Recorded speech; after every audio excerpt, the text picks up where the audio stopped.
Hola, ¿cómo están? Bienvenidos y bienvenidas. Esto es El Faro y en el día de hoy tenemos un programa muy nutrido para comenzar. En primer término nos visita el escritor Leandro Balducci, luego nuestra clásica sección Avistando Faros. En el día de hoy tenemos el primer faro del Río de la Plata, ubicado en el Cerro de Montevideo. Y para terminar, en la columna de historia, Sergio Sisman nos habla sobre Marx y la desrealización del trabajador. Vamos a verlo.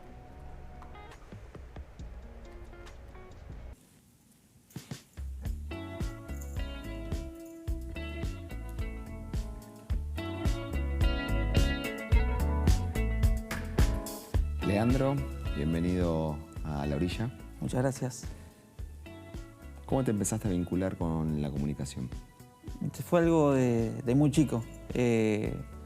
Lo tengo bien presente, incluso el año fue allá por el año 96, con los Juegos Olímpicos de Atlanta, que fue algo que me apasionó. Me gustaban mucho los deportes, pero fue ese como un evento muy significativo, porque incluso la anécdota familiar que quedó fue que mis viejos me habían invitado a ir de vacaciones a Cataratas, y yo dije, no, me quiero quedar viendo los Juegos Olímpicos en casa. Allá en Buenos Aires siempre íbamos lo de mi tía, y a partir de ahí fue como que era un poco la pasión que se me fue despertando. Estaba convencido en esa época, de muy chico, que quería hacer, en este caso, periodista deportivo. Era como algo que me obsesionaba y era de comprar los diarios los lunes. Era como un ritual que hacíamos siempre después de la escuela, pasar por el kiosco diario, ya reservado el diario, por supuesto, el diario deportivo por excelencia que tiene el país. Y bueno, ya en ese momento estaba decidido que al terminar la secundaria iba a dedicarme a eso, al periodismo. En ese caso era muy apuntado al deporte, y después, bueno, fueron surgiendo otras cuestiones que me dieron la posibilidad de estudiar la licenciatura en Comunicación Social, que fue algo más amplio a nivel que no solamente se enfocaba en el deporte, sino que me abrió un montón de caminos, y a partir de ahí fue empezar a recorrer algo que yo de chico soñaba y empezar a transitarlo. ¿Y dentro de la comunicación, qué te motivaba más? ¿La radio, la gráfica, la televisión? La radio siempre me gustaba mucho. De chico, por ahí pasaba en las tardes, sobre todo tiempo solo, era hijo único acá en la costa. Somos 3 hermanos, pero el único que vivía acá con mis papás era yo. Y por ahí el pasar mucho tiempo solo en invierno, era de grabarme haciendo programas con cassette en esa época. Mi papá era muy fanático de los discos, de la música. Y bueno, era agarrarlo del diario del día, leerte las noticias, pasar un par de temas, pero todo muy casero, muy artesanal, grabándote con un cassette, con una grabadora de cassette. Pero por ahí inconscientemente. En esa época yo ni había pasado lo que te conté hace un ratito. Era más chico todavía, pero sí, la radio es algo hermoso que por ahí no lo pude hacer mucho sostenido en el tiempo. Tuve distintas etapas en radio, pero es algo, creo que es lo más lindo que me tocó hacer. Pero en el día a día estoy más en la generación de contenidos, ¿no? Sobre todo escrito y hoy sobre todo en lo digital. Y respecto de esas grabaciones, ¿te escuchabas? ¿Sos de las personas que se escuchan y se ven, depende de lo que hagan? ¿O no, sacámelo porque no me gusta? No, hace poco aparecieron un par de cassettes, no de esos programas, pero sí grabándome por ahí también, tocando la guitarra. Me gusta mucho escucharte esa voz de nene, ¿viste? Que vos perdés, que perdés del sonido, ¿viste? Obviamente yo tenía esa voz, ¿viste? Te reencontrás con tu voz chico, de Leandro chico. Pero no, de escucharme no, incluso cuando por ahí eran las transmisiones, en una época hicimos transmisiones de fútbol en cancha, ahí sí, pero para corregir, ¿viste? Yo era la parte que hacía el comentarista, y a veces, ¿viste? Tratás de no repetir palabras, ¿viste? Que por ahí a veces sos reiterativo en algunos conceptos. Pero después para escuchar programas, no, nunca me escuché. No. Salía, listo. Bien. Y continuabas con la carrera y en algún momento me imagino que dijiste, bueno, quiero avanzar haciendo algún proyecto con algún amigo, alguna amiga, sí, compañeros, compañeras de la facultad, y ¿qué? ¿Se les ocurrió algo? ¿Qué hicieron? Tal cual. Yo estudiaba en la Facultad de Periodismo, que tenía la sede aquí en Santa Teresita, de la Universidad Nacional de La Plata. Y fue una de las materias que tenía que ver con, creo que era tecnologías en la información o tecnología en la comunicación. Y nos mostraron lo que eran los blogs en esa época. Nos enseñaron a utilizar los blogs para poder hacer sitios de noticias. Y a partir de eso, bueno, poder tener un espacio en la web, que no era una página, un portal oficial, pero un formato de blog que muchos lo podían hacer, estaba al alcance de cualquiera. Pero fue como la puerta de decir, bueno, vamos a hacer eso que siempre quise, hacer un lugar donde la comunidad de la costa tenga información de deportistas del Partido de la Costa, algo que no encuentre en otro lado. Es decir, para poner noticias de la fecha del fin de semana del fútbol, ponen Teis Sport, ponen lo encuentran en otro lado. Algo que esté faltando, yo veía que por ahí no había algo en el día a día, ¿no? De la cobertura del día a día del deporte costero, y fue así que nació el equipo de todos, allá por el 2005, primero en este formato de blog, que era virtual, y al año siguiente, en 2006, también me animé a hacer el formato impreso, que también me acuerdo de la primera edición, hacer fotocopias. Me acuerdo que había ido a una librería y decir, bueno, vamos a ver con cuántos ejemplares, pero era haberlo impreso el original en mi casa. Y bueno, era algo muy lindo porque era poner noticias que las habías generado vos yendo a cubrir un partido, yendo a hacer una entrevista con un deportista costero, era algo que lo estabas generando desde acá. O sea, no estabas copiando en ningún lado o sacando información de otro lado, sino que lo estabas generando vos. Y enseguida fue eso de lo que pasa, ¿viste? Que el costero, en este caso, quiere saber, a ver, en este caso con el deporte, qué pasó con su equipo. O sea, eso estaba latente, lo que pasa es que no había nadie dedicado a mostrarlo al resto de la comunidad. Entonces empezaban a aparecer personajes o protagonistas que muchos desconocían, que por ahí tenías el vecino, un chico que era ciclista y que por ahí competía en un certamen en San Luis y la gente los conocía, ni sabía que era ciclista y bueno, así con un montón de casos. Y a partir de ese primer ejemplar que te decía recién de hacerlo en fotocopiadora, después llegó la imprenta, entonces ya era a distinta escala y siempre el objetivo era hacer llegar el producto, por eso era una distribución gratuita, con auspiciantes, pero la idea era y dedicarse a todo el proceso, a conseguir auspiciantes, a generar noticias, a cubrir los eventos el fin de semana, a caminar la calle y entregar local por local la revista, toda una experiencia que ahora viéndolo para atrás fue hermosa porque era... uno hacía todo porque bueno, era a puro pulmón, invertir, no sabías cómo iba, el auspiciante por ahí paga a destiempo y es todo un proceso que fue hermoso, pero fue una forma de decir, bueno, instalar de alguna manera esta cultura, de decir, a ver qué pasa acá en la costa en el deporte, a ver cómo le fue a los equipos de acá, y a partir de esa revista, que después, bueno, obviamente los costos, nos animamos al color en otro año, fueron distintas etapas, que después, bueno, uno no le pudo dar continuidad, pero también por lo digital, por la aparición de lo virtual, y que la gente empezó a consumir eso también. Entonces, ahí nace el portal elequipodetodos.com.ar. Te quiero hacer una pregunta antes de avanzar ahí. Sí. ¿De cuánto era la tirada de esa revista? 500. 1000 llegó a ser en el momento así que más ejemplares se realizaron. Y aparte del hecho de decir, bueno, dejarlos en los kioscos diarios de San Clemente, de Santa Teresita, que siempre tiene eso dificultoso en la costa, ¿no? La extensión, que cuando no tenés un equipo de laburo y sos uno, es difícil multiplicarte en localidades. Y bueno, así todo se pudo conseguir y instalar, ¿no? En la entidad de un producto, que eso es lo más difícil. Habías hecho un medio. Sí, ¿no? exactamente. Habías hecho un medio gráfico. Sí, sí, eso es verdad. Y algo que también soñaba de chico, ¿no?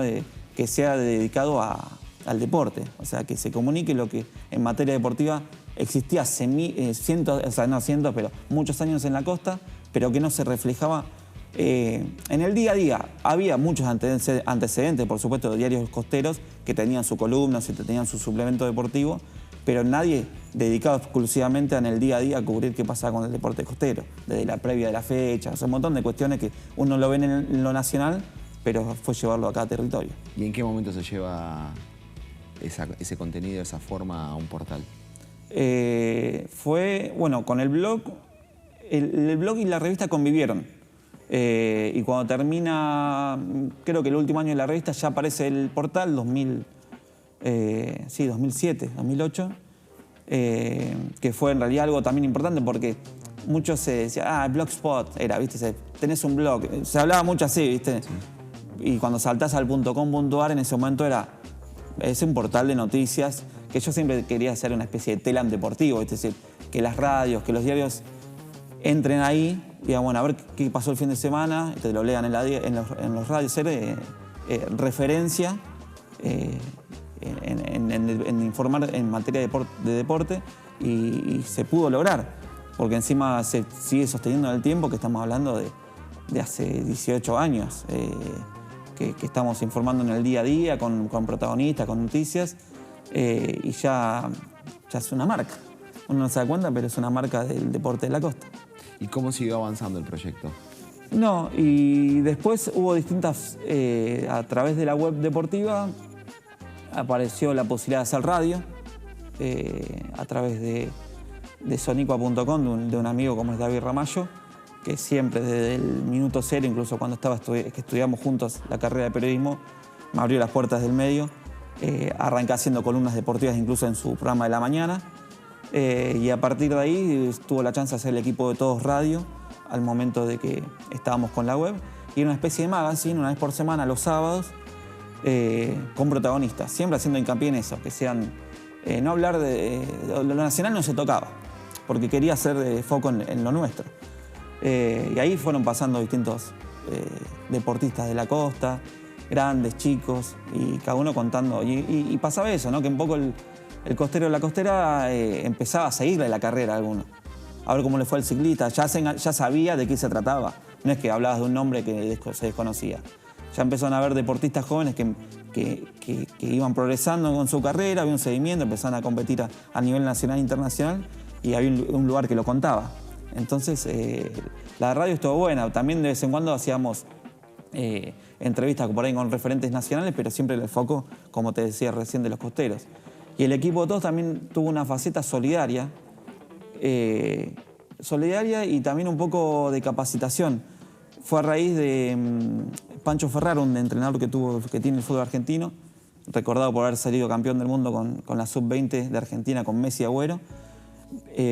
Tiene su casa en La Lucila, venía todos los veranos y le había hecho una entrevista para el equipo de Todos. También que en verano tenía esa faceta, ¿no? Hacer notas con exponentes nacionales que veraneaban en la costa. Y fue un verano que Tartagal había sufrido unas inundaciones y él tenía mucha relación con esa provincia y me dice, ¿podemos hacer mañana o pasado mañana una charla solidaria para recaudar alimentos para llevar a Salta? Y yo, mira, nunca hicimos. Bueno, fíjate si puedes organizar. Y fue un disparador a través de una charla, o sea, la charla de Pancho Ferraro a beneficio, en este caso, de Tartagal o para ayuda. Que era una charla para la comunidad de fútbol costera que pueda ir y escuchar a un exponente nacional. Y a partir de eso, que fue una idea de Pancho, lo empecé a hacer durante 3-4 años, trayendo distintos deportistas o exdeportistas. En este caso hicimos mucho hincapié en lo que era la psicología del deporte. Y vinieron varios psicólogos deportivos importantes y se hicieron charlas con mucha cantidad de gente de la comunidad deportiva de la costa que quería capacitarse, que quería saber un poco más sobre el tema de la psicología del deporte, cómo tratarla, y a su vez colaboraba. Entonces hay un poco una marca que se llamó el Equipo de Todos Solidario que estuvo buena porque tenía la parte que vos estabas colaborando con algún comedor en este caso, y a su vez podía llegar a la costa un exponente que daba herramientas para los que trabajaban en el día con los más chicos y demás. Bueno, Leandro, muchísimas gracias por esta charla y estos momentos compartidos. Gracias a ustedes.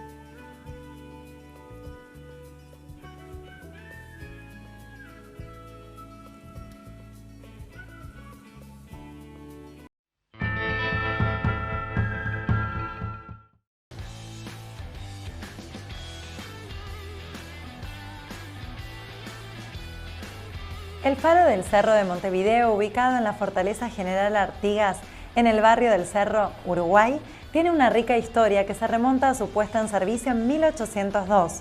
Con una altura de 8 metros, aunque elevado a 148 metros sobre el nivel del mar debido a su ubicación en la fortaleza, es una torre circular de mampostería con edificaciones al pie.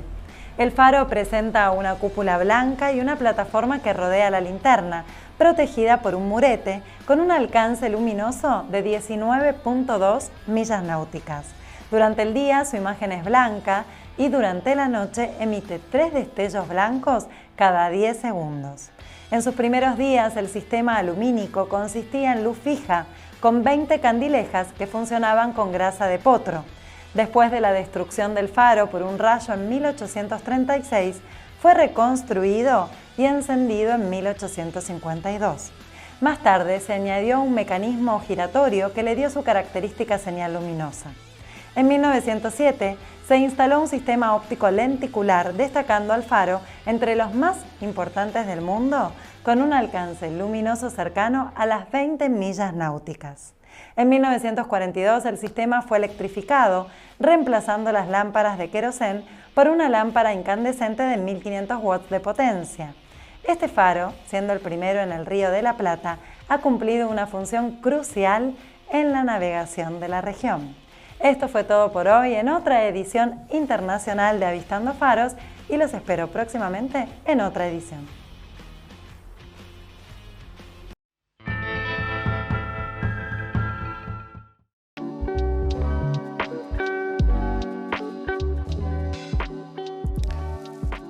En la filosofía de Marx hay un concepto central, la alienación.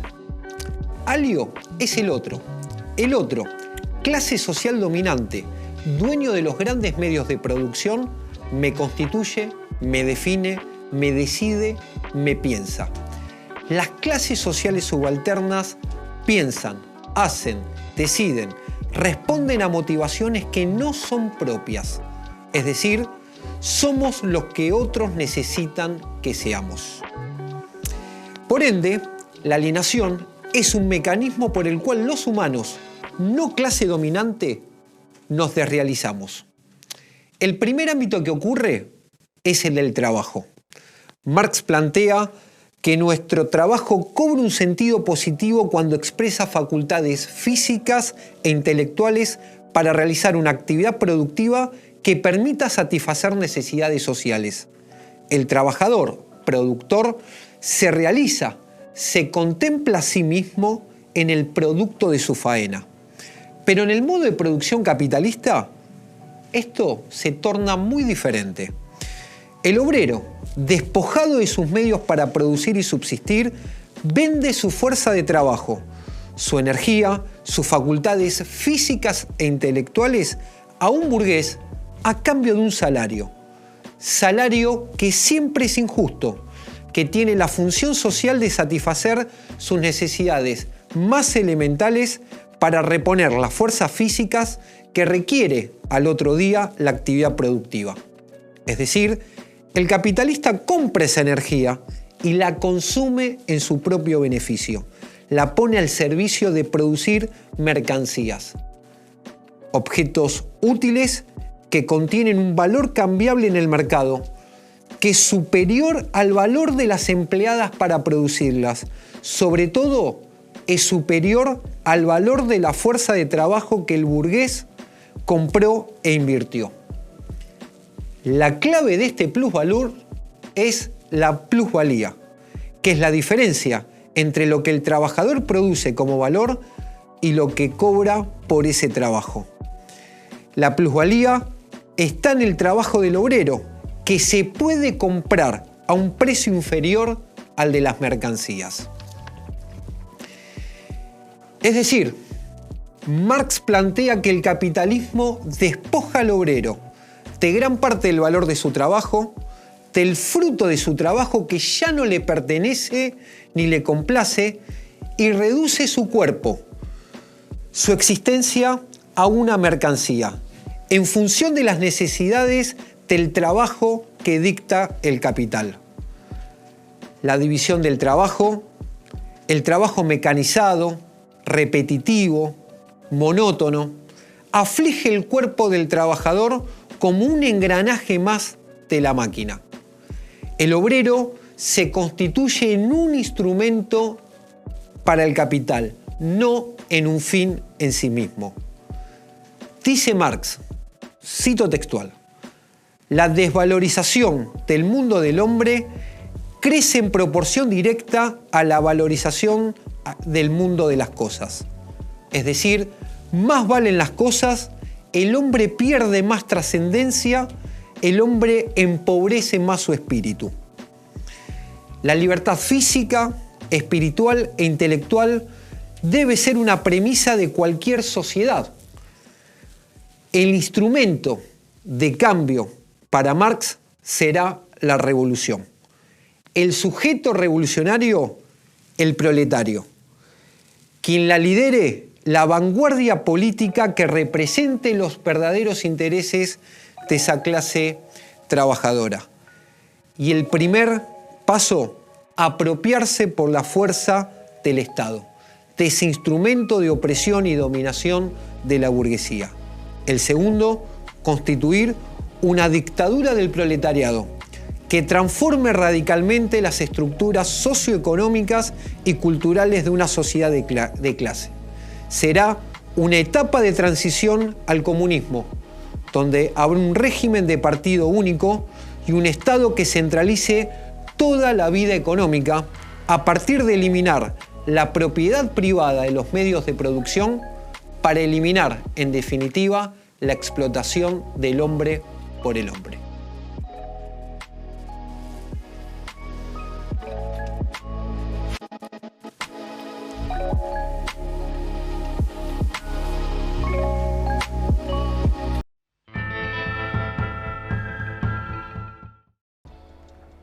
Vamos llegando al final de nuestro programa y nos vamos a despedir con un poco de música, la sección Soñadores.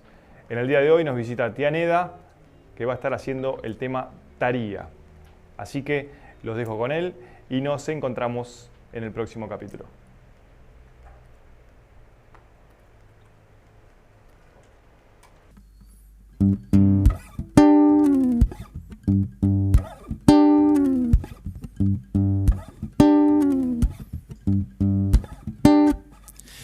Taria, ta ta ta tar taria, ta ta tarira taria, ta ta ta tar taria, tai. Ay, taría para irse a un parque grande a disfrutar de las sombras por la tarde. Retaría que haya flores, yerba y unas cuerdas vibrando para todos. Que se haga comunidad para vernos mejor. Que se haga comunidad para vernos mejor. Arap, darap, darap, daratatatam, daridaridaridam, dum, dum, dum, daridatatam. Y también taría para activar una secuencia relajada y no sufrir por nada. Retaría para tirarse en el sillón, a fumar, a mirarse, a reírse y a soltar los hilos que nos atan a la realidad. Ay, los hilos que nos atan a la realidad. Ay, esta realidad de mierda que me quiero retener allá y yo quiero estar acá. Acá. Si acá es donde más feliz estoy, daría lo que sea por quedarme un rato más acá.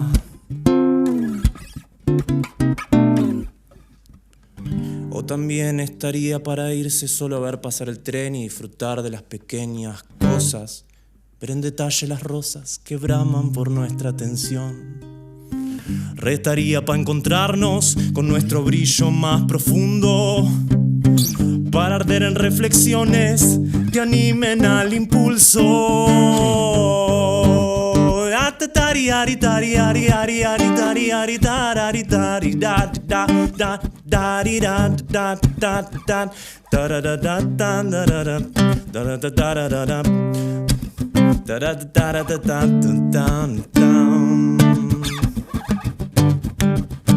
Taria, ta ta ta taria, ta ta taria, ta ta ta taria, down.